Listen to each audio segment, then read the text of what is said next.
नमस्कार, स्वागत है आप सभी का डीडी न्यूज के इस खास बुलेटिन एक्सप्रेस 100 में, जहां हम आपके लिए लेकर आते हैं राजनीति, मनोरंजन, देश, दुनिया, खेल और व्यापार जगत की सभी बड़ी खबरों को एक्सप्रेस यानी फटाफट अंदाज में। मैं हूं चंद्रशेखर जोशी। तो आइए शुरू करते हैं तेज खबरों का सिलसिला। देश में समाजवादी आंदोलन के सबसे मजबूत स्तंभों में से एक मुलायम सिंह यादव का सोमवार की सुबह गुरुग्राम के मेदांता अस्पताल में निधन हो गया। तबीयत बिगड़ने के बाद 2 अक्टूबर को अस्पताल में दाखिल कराए गए 82 वर्षीय मुलायम सिंह यादव ने सुबह 8:16 पर अंतिम सांस ली। खुद उनके बेटे अखिलेश यादव ने ट्विटर पर एक फोटो डालकर अपने पिता के निधन की सूचना दी। मुलायम के निधन से देश में शोक की लहर दौड़ गई और शोक संदेशों का सैलाब आ गया। केंद्रीय गृह मंत्री अमित शाह ने फौरन मेदांता अस्पताल पहुंचकर मुलायम सिंह यादव को श्रद्धांजलि अर्पित की। राष्ट्रपति द्रौपदी मुर्मू ने अपने शोक संदेश में उनके निधन को देश के लिए अपूर्णीय क्षति बताया। उन्होंने लिखा कि मुलायम सिंह यादव का निधन देश के लिए अपूर्णीय क्षति है। उनके परिवारजन व समर्थकों के प्रति मेरी गहन शोक संवेदनाएं। उपराष्ट्रपति जगदीप धनखड़ ने अपने संदेश में कहा कि मुलायम सिंह यादव जी के निधन से गहरा दुख हुआ है। वो एक शानदार राजनीतिक नेता थे जिन्होंने अपना जीवन लोगों की सेवा के लिए समर्पित कर दिया। उनके परिवार के सदस्यों और प्रशंसकों के प्रति मेरी गहरी संवेदनाएं। ओम शांति। प्रधानमंत्री नरेंद्र मोदी ने मुलायम सिंह यादव के निधन को देश के लिए बहुत बड़ी क्षति करार दिया। प्रधानमंत्री ने मुलायम सिंह से जुड़ी कई स्मृतियां ट्विटर पर साझा की। गुजरात का दौरा कर रहे पीएम मोदी ने वहां एक संबोधन के दौरान मुलायम को याद करते हुए उन्हें श्रद्धांजलि दी। गौरतलब है कि पीएम मोदी का मुलायम सिंह से आत्मीय रिश्ता था और विपक्षी नेता होने के बावजूद मुलायम सिंह ने कहा था कि मोदी जी दोबारा प्रधानमंत्री बनेंगे। रक्षा मंत्री राजनाथ सिंह ने भी मुलायम सिंह के निधन पर संवेदना प्रकट की। उन्होंने ट्वीट किया कि मुलायम सिंह यादव जी जमीन से जुड़े हुए एक ऐसे नेता थे जिन्होंने कई दशकों तक उत्तर प्रदेश की राजनीति में एक प्रमुख भूमिका निभाई। उनका निधन बेहद पीड़ादायक है। मुलायम सिंह के गृह राज्य उत्तर प्रदेश में उनके निधन से शोक का माहौल है। यूपी सरकार ने उनके निधन पर 3 दिन का राजकीय शोक घोषित किया है। मुख्यमंत्री योगी आदित्यनाथ ने मुलायम सिंह को श्रद्धांजलि देते हुए उन्हें जुझारू और संघर्षशाली नेता बताया। अन्य राज्यों के मुख्यमंत्रियों और उप मुख्यमंत्रियों ने भी मुलायम सिंह यादव के निधन को दुखद करार देते हुए यूपी और देश के विकास में उनके योगदान को याद किया। राजनीतिक मतभेद से ऊपर उठकर सभी दलों और नेताओं से अच्छे संबंधों के लिए जाने जाने वाले मुलायम के निधन पर सभी दलों ने शोक व्यक्त किया है। इन सभी ने अपने शोक संदेश में मुलायम को राजनीतिक परंपरा वाला इंसान बताया। मुलायम सिंह यादव का अंतिम संस्कार मंगलवार को यूपी के इटावा जिले में स्थित उनके पैतृक गांव सैफई में होगा। उनका पार्थिव शरीर सोमवार शाम सैफई पहुंचा तो वहां मौजूद सपा कार्यकर्ता बेहद भावुक नजर आए। मुलायम के प्रशंसकों ने अपने प्रिय नेता के पार्थिव शरीर के दर्शन किए। यूपी के मुख्यमंत्री योगी आदित्यनाथ ने सैफई पहुंचकर मुलायम सिंह को श्रद्धांजलि दी। समाजवादी पार्टी के संस्थापक मुलायम सिंह यादव का जन्म 22 नवंबर 1939 को इटावा जिले के सैफई गांव में मूर्ति देवी व सुधर सिंह के किसान परिवार में हुआ था। मुलायम सिंह इटावा से उन्होंने बीए किया। बाद में बैचलर ऑफ टीचिंग की पढ़ाई की पूरी और शिकोहाबाद चले गए। पढ़ाई पूरी होते ही 1965 में करहल के जैन इंटर कॉलेज में उनकी नौकरी लग गई। राजनीति के दांव पेंच उन्होंने 60 के दशक में राम मनोहर लोहिया और चौधरी चरण सिंह से सीखे। लोहिया ही उन्हें राजनीति में लेकर आए थे। लोहिया की ही संयुक्त सोशलिस्ट पार्टी ने उन्हें 1967 में टिकट दिया और वो पहली बार चुनाव जीतकर विधानसभा में पहुंचे। 1992 में लोकदल से अलग होकर अपनी खुद की पार्टी बनाई। मुलायम सिंह पहली बार 1989 में उत्तर प्रदेश के मुख्यमंत्री बने, दूसरी बार 1993 में और 2003 में तीसरी बार मुख्यमंत्री बने और 4 साल तक गद्दी पर रहे। मुलायम सिंह यादव 1967 से लेकर 1996 तक 8 बार उत्तर प्रदेश में विधानसभा के लिए चुने गए। 1977 में मुलायम सिंह पहली बार उत्तर प्रदेश में मंत्री बने। तब उन्हें कोऑपरेटिव और पशुपालन विभाग दिया गया। एक बार 1982 से 87 तक विधान परिषद के सदस्य भी रहे। 1996 में ही उन्होंने लोकसभा का पहला चुनाव लड़ा और चुने गए। 1996 में जब देवगौड़ा सरकार बनी तब मुलायम उसमें रक्षा मंत्री बने। इसके बाद से अब तक 7 बार लोकसभा में पहुंच चुके हैं और अब भी लोकसभा सदस्य थे। आपातकाल में मुलायम सिंह जेल भी गए। प्रधानमंत्री की गुजरात यात्रा का दूसरा दिन राज्य के विकास को समर्पित रहा। उन्होंने आमोद में 8,000 करोड़ रुपए से अधिक की लागत वाली विभिन्न परियोजनाओं का लोकार्पण और शिलान्यास किया। प्रधानमंत्री ने जंबूसर में बल्क ड्रग पार्क की आधारशिला रखी। इसके साथ ही उन्होंने दहेज में डीप सी पाइपलाइन परियोजना और अंकलेश्वर हवाई अड्डे का पहला चरण और अंकलेश्वर एवं पनोली में बहुस्तरीय औद्योगिक शेड की आधारशिला रखी। पीएम मोदी ने औद्योगिक पार्कों का शिलान्यास किया, जिसमें जनजातीय औद्योगिक पार्क शामिल हैं जो भरूच के वालिया, बनासकांठा के अमीरगढ़, दाहोद के चकालिया और छोटा उदयपुर के वानर में स्थापित होंगे। पीएम मोदी ने दहेज में 130 मेगावाट के सह उत्पादन विद्युत संयंत्र के साथ एकीकृत 800 टीपीटी कास्टिक सोडा संयंत्र का लोकार्पण किया। इसके साथ साथ उन्होंने दहेज में मौजूदा कास्टिक सोडा संयंत्र के विस्तार का भी लोकार्पण किया, जिसकी क्षमता 785 एमटी प्रतिदिन से बढ़ाकर 1310 एमटी प्रतिदिन कर दी गई है। प्रधानमंत्री द्वारा राष्ट्र को समर्पित की गई अन्य परियोजनाओं में दहेज स्थित हाइड्राजीन हाइड्रेट संयंत्र शामिल है। इसके अलावा IOCL दहेज कोयली पाइपलाइन परियोजना, भरूच भूमिगत जल निकासी और एसटीपी कार्य और उमला आसा पनेथा सड़क का चौड़ीकरण एवं मजबूत बनाना शामिल है। प्रधानमंत्री ने राज्य के विकास की गति को डबल इंजन की सरकार के नेतृत्व में और तेज करने की भी बात कही। वहीं उन्होंने अहमदाबाद में 20 करोड़ की लागत से बन रहे मोदी शैक्षणिक संकुल के पहले चरण का उद्घाटन किया। मोदी शैक्षणिक संकुल के पहले चरण में 116 कमरों के छात्रावास का निर्माण पूरा हो चुका है, जिसमें 400 बच्चे रह सकेंगे। वहां जरूरतमंद बच्चों को रहने और प्रतियोगिता की तैयारी के लिए बहुत ही कम खर्च पर ये सुविधाएं उपलब्ध होंगी। प्रधानमंत्री ने जामनगर में 1460 करोड़ रुपए से अधिक लागत की परियोजनाओं का लोकार्पण और शिलान्यास किया। ये परियोजनाएं सिंचाई, विद्युत, जलापूर्ति और शहरी बुनियादी ढांचे से संबंधित हैं। पीएम मोदी ने जिन परियोजनाओं की आधारशिला रखी, उनमें कलावड़ जामनगर तालुका मोरबी मालिया जोड़िया समूह की कलावद ग्रुप ऑगमेंटेशन जल आपूर्ति योजना, Lalpur bypass junction flyover bridge, Hapa market yard railway crossing और सीवर संग्रह पाइपलाइन और पंपिंग स्टेशन का नवीनीकरण शामिल है। प्रधानमंत्री नरेंद्र मोदी ने आणंद में जन विश्वास सम्मेलन को संबोधित करते हुए कहा कि गुजरात और बीजेपी का अटूट रिश्ता है, इसलिए गुजरात की जनता बार बार भाजपा की सरकार बना रही है। ये नाता और रिश्ता कोई राजकारण का हिस्सा नहीं है, दिल का हिस्सा है। पीएम ने बताया कि गुजरात का हर एक व्यक्ति जानता है कि गुजरात भाजपा का अर्थ है सेवा, भाजपा का अर्थ महिलाओं बहनों की सुरक्षा, गुजरात भाजपा मतलब शांति, गुजरात भाजपा मतलब समाज को तोड़ने वाली ताकतों पर प्रहार करने की शक्ति, गुजरात भाजपा का मतलब जहां सारे पर्व त्योहार शांति से मनाए जाएं, गरबा भी हो, ताजिया भी निकले। प्रधानमंत्री ने कहा कि आजादी का अमृतकाल युवाओं के लिए स्वर्ण युग है।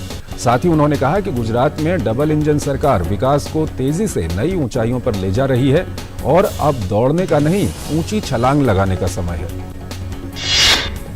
गुजरात यात्रा के तीसरे दिन 11 अक्टूबर को प्रधानमंत्री नरेंद्र मोदी सिविल अस्पताल असरवा अहमदाबाद में करीब 1300 करोड़ रुपए लागत की स्वास्थ्य देखभाल से जुड़ी विभिन्न सुविधाओं का लोकार्पण और आधारशिला रखेंगे।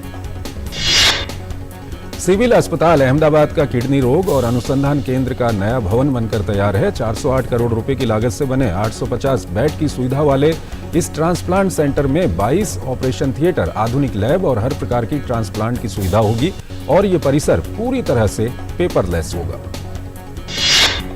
प्रधानमंत्री Modi UN Mehta institute of cardiology and research centre में हृदय देखभाल के लिए नई एवं बेहतर सुविधाओं और एक नए छात्रावास भवन का लोकार्पण करेंगे।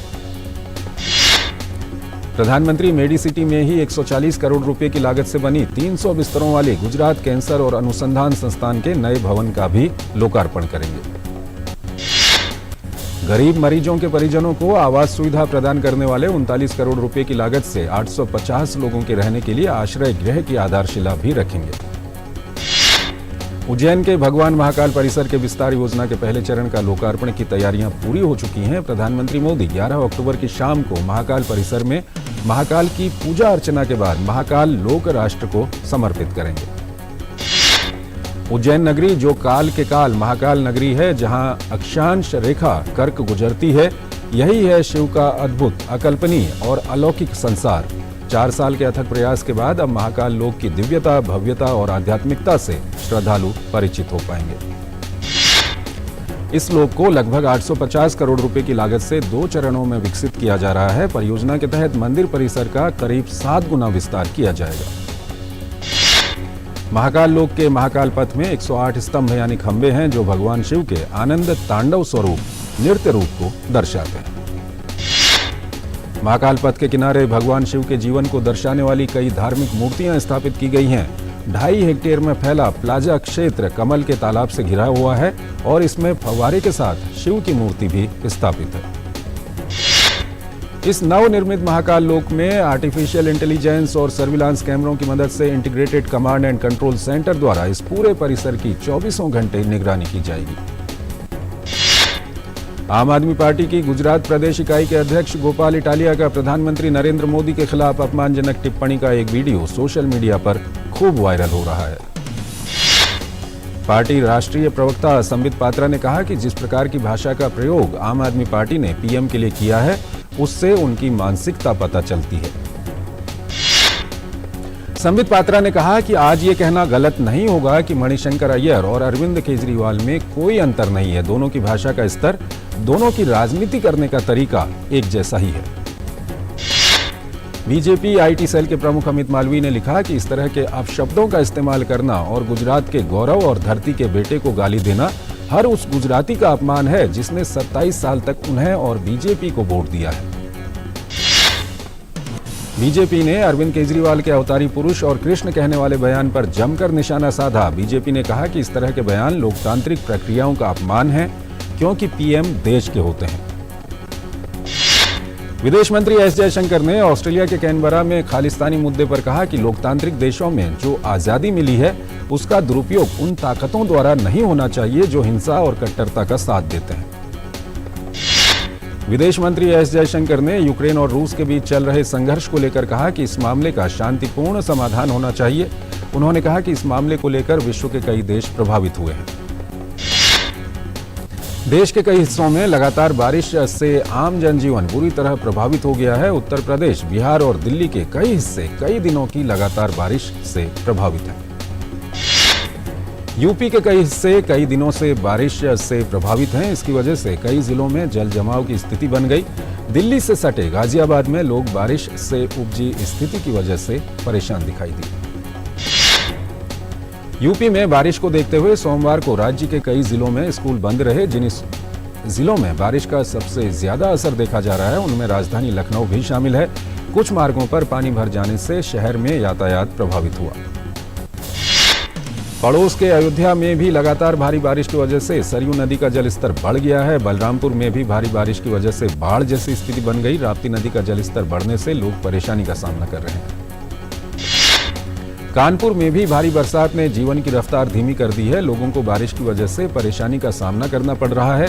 बारिश की वजह से फसलों को भी नुकसान हो रहा है। रामपुर में बेमौसम भारी बारिश से किसान चिंतित दिखाई दे रहे हैं।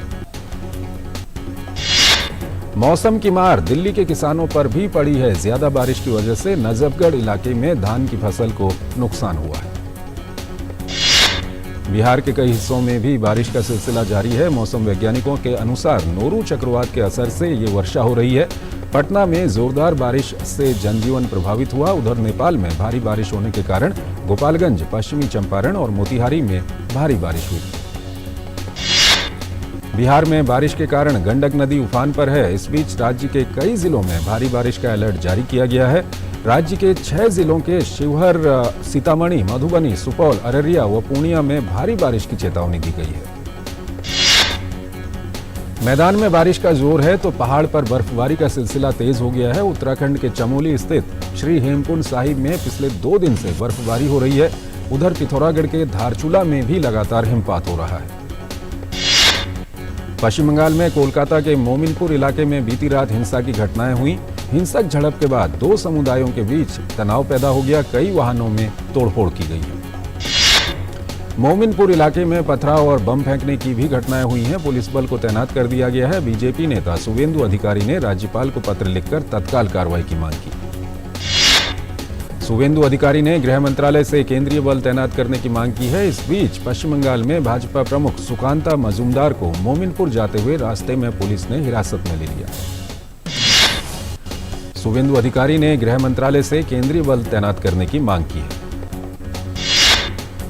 मोमिनपुर में हुई हिंसक झड़पों पर पश्चिम बंगाल में विपक्ष के नेता शुभेंदु अधिकारी ने कहा कि यह पूरी तुष्टीकरण की राजनीति का सबूत है। सीएपीएफ को बुलाना चाहिए, एनआईए द्वारा जांच होनी चाहिए, जितना भी नुकसान हुआ है उसकी भरपाई होनी चाहिए। हिमाचल प्रदेश में भाजपा के राष्ट्रीय अध्यक्ष जेपी नड्डा ने सोलन में स्थानीय निकाय एवं पंचायती राज जनप्रतिनिधि सम्मेलन में हिस्सा लिया। उद्धव ठाकरे ने दिल्ली हाईकोर्ट में याचिका दायर कर शिवसेना के चुनाव चिन्ह को फ्रीज किए जाने के चुनाव आयोग के आदेश को चुनौती दी है। याचिका में कहा गया है कि बिना सुनवाई के उचित मौका दिए हुए चुनाव आयोग ने जल्दबाजी में यह आदेश पास किया है।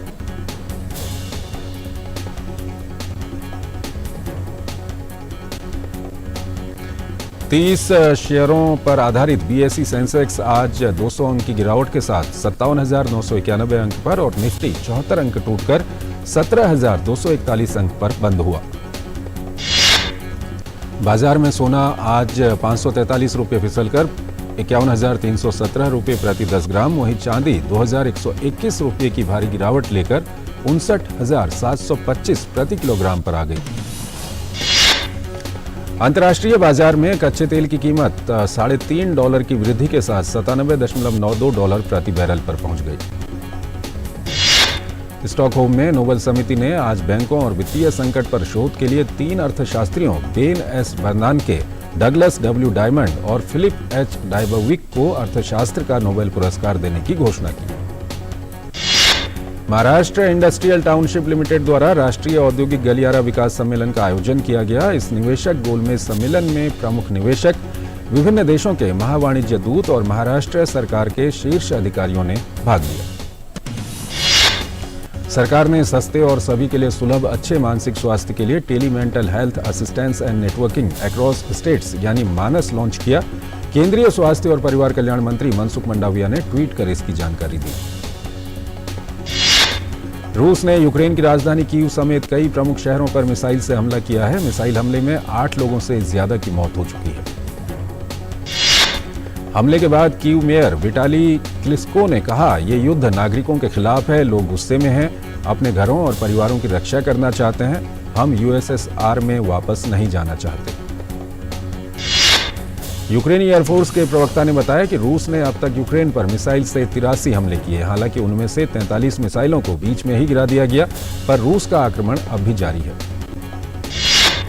यूक्रेन के राष्ट्रपति वोलोदिमीर ज़ेलेंस्की ने इस हमले की निंदा की है। उन्होंने कहा कि रूस ईरानी ड्रोन्स का प्रयोग करके यूक्रेन पर हमला कर रहा है और रूस यूक्रेन को नक्शे से ही मिटा देना चाहता है। वहीं रूसी राष्ट्रपति पुतिन ने यूक्रेन को चेतावनी दी है कि अगर क्रीमिया के पुल पर हमले जैसी कार्रवाई वो दोबारा करेगा तो रूसी जवाबी कार्रवाई और भी आक्रामक होगी और इससे होने वाले नुकसान के लिए यूक्रेन स्वयं जिम्मेदार होगा। रूस के इन हमलों के मद्देनजर G7 देशों की आपात बैठक मंगलवार को जर्मनी के बर्लिन में बुलाई गई है, जिसमें ज़ेलेंस्की भी हिस्सा लेंगे।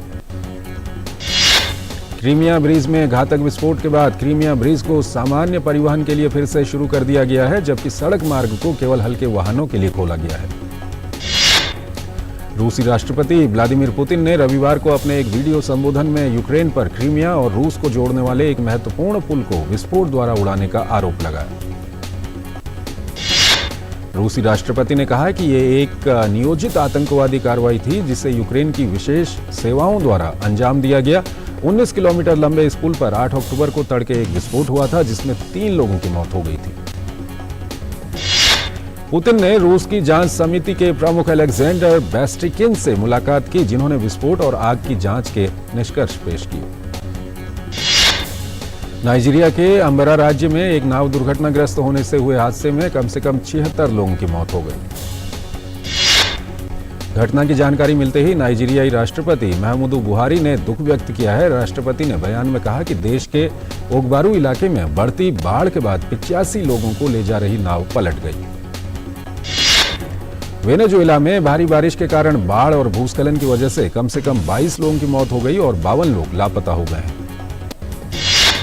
बांग्लादेश की रैपिड एक्शन बटालियन की कानून प्रवर्तन एजेंसी ने रविवार को जात्राबाड़ी और किरानीगंज इलाके से नए सामने आए आतंकवादी समूह के 5 और संदिग्ध सदस्यों को गिरफ्तार किया। अंडर 17 महिला फुटबॉल विश्व कप की शुरुआत मंगलवार से होने जा रही है। प्रतियोगिता का आयोजन भुवनेश्वर, नवी मुंबई और गोवा में किया जाएगा। पहले मुकाबले में मंगलवार को भारत का सामना अमेरिका से होगा। गुजरात में चल रहे 36वें राष्ट्रीय खेलों में महिलाओं के कयाक इवेंट में मध्य प्रदेश की शिखा चौहान ने स्वर्ण पदक अपने नाम किया। शिखा ने परफेक्ट एस्किमो रोल के साथ पहला स्थान प्राप्त किया। महिला फुटबॉल में तमिलनाडु ने कांस्य पदक प्राप्त किया। तमिलनाडु ने आसान मुकाबले में असम को 5-1 से शिकस्त दी। तमिलनाडु ने पहले हाफ में 2 और दूसरे हाफ में 3 गोल किए। पुरुषों की हॉकी में उत्तर प्रदेश ने फाइनल में जगह बना ली है। उत्तर प्रदेश ने सेमीफाइनल में महाराष्ट्र को 3-2 से मात दी। राष्ट्रीय खेलों में मुक्केबाजी के महिला वर्ग में असम की जमुना बोरो ने 54-57 किलो वर्ग के सेमीफाइनल में जगह बनाई। जमुना बोरो ने सपना शर्मा को हराया। भारत और दक्षिण अफ्रीका के बीच वनडे सीरीज का तीसरा मैच 11 अक्टूबर को दिल्ली में खेला जाएगा। दिल्ली में हो रही बारिश के बावजूद डीडीसीए को भरोसा है कि मैच हो पाएगा। भारतीय क्रिकेट टीम की कप्तान हरमनप्रीत कौर महिला वर्ग में ICC player of the month चुनी गई हैं। हरमनप्रीत की कप्तानी में भारत ने इंग्लैंड में पहली बार वनडे सीरीज जीती थी।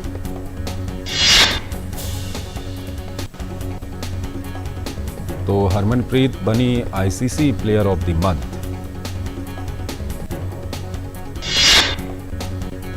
बांग्लादेश के सिलहट में खेले जा रहे महिला एशिया कप में आज भारत ने थाईलैंड को 9 विकेट से हरा दिया। थाईलैंड द्वारा दिए 38 रन के लक्ष्य को भारतीय टीम ने 1 विकेट गंवाकर 6 ओवर में हासिल कर लिया। दिग्गज फुटबॉलर क्रिस्टियानो रोनाल्डो ने एवर्टन के खिलाफ मैच में क्लब लेवल का अपने करियर का 700वां गोल दागा। इसके साथ ही रोनाल्डो क्लब लेवल पर 700 गोल करने वाले पहले खिलाड़ी बन गए। 2 अक्टूबर 1954 को चेन्नई में जन्मी रेखा का आज 68वां जन्मदिन है। रेखा ने फिल्मों से लेकर राज्यसभा तक का सफर तय किया है। मणिरत्नम की ग्रैंड एपिक पोन्नियिन सेल्वन 1 ने वर्ल्ड वाइड 350 करोड़ का आंकड़ा पार कर लिया है। फिल्म अब वर्ल्ड वाइड 400 करोड़ का आंकड़ा पार करने वाली है। सलमान खान और चिरंजीवी की फिल्म गॉडफादर ने बॉक्स ऑफिस पर 100 करोड़ का आंकड़ा पार कर लिया। तेलुगु स्टार विजय देवरकोंडा ने तमिल स्टार शिवकार्तिकेयन की पहली तमिल तेलुगु द्विभाषी फिल्म प्रिंस का ट्रेलर लॉन्च किया। अभिनेता आरी की मुख्य भूमिका वाली निर्देशक मुथैया की नई फिल्म की शूटिंग शहर में पारंपरिक पूजा समारोह के साथ शुरू हो गई।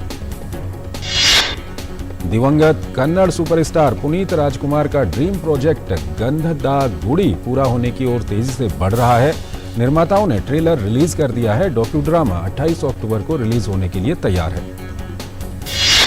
आयुष्मान खुराना स्टारर डॉक्टर जी को सेंसर बोर्ड से ए सर्टिफिकेट मिला है और फिल्म निर्माता खुश हैं कि फिल्म में कोई कट नहीं लगा है। तो एक्सप्रेस न्यूज में फिलहाल इतना ही। आप हमारी पूरी टीम को इजाजत दीजिए। नमस्कार।